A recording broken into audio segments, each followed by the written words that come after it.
আব্বা, তোমার দুই ভাই যে তোমাকে জমি বুঝে দেয়নি, সেই জন্য কি তোমার মন খারাপ হয় না কো? মন খারাপ তো হয় রে বাপ, কিন্তু কি করব, আমার বাপের জমি ভাগে 2 বিঘে পাবো, কিন্তু আমার ভাইয়েরা মাত্র 5 কাঠা জমি দিছে আমার। আব্বা, আমার দাদা যদি ঠিক মতন জমি ভাগ করে দিয়ে গেল নি, তাহলে আর এই জমি লিয়ে ঝামেলা হলো না নিকো।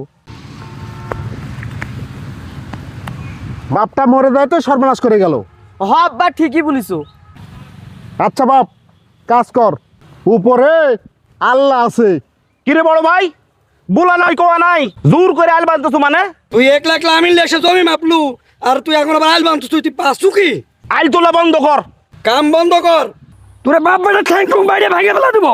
আমার বাপের সব জমি তোরা জোর করে খাচ্ছু, 5 কাঠার একটা জমি দিছু, আর তোরা 2 ভাই এসে ভাব দেখাচ্ছু, আর আমার জমি তো আমি আল তুলতেছি। চাচা, জমির আল না তুললে পানি থাকে না, আর পানি না থাকলে ধান হবি কই থেকে, আর ধান না হলে আমরা কি খাই বাঁচবো চাচা? শালা আইলের গুষ্টি মারি। আরিফ ভাই, এখন আলটা ভেঙে দাও তো। চাচা, আমার বাপ তোমার ভাই হয় না? দেন তোর বড় ভাই।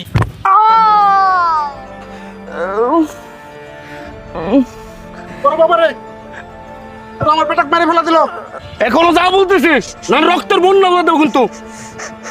জবর ক্ষমতা দেখাচ্ছ রে আরিফ, এত ক্ষমতা ভালো না।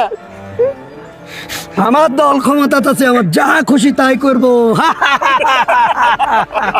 আল ভাঙো, আল ভাঙো, আল ভাঙো। চাচা, তোরা আমার এত বড় সর্বনাশ করিস না রে আরিফ, তোরা আল্লাহ সহ্য করবি না। শালার গুষ্টি মারি মারি আইলে। চলো ভাই।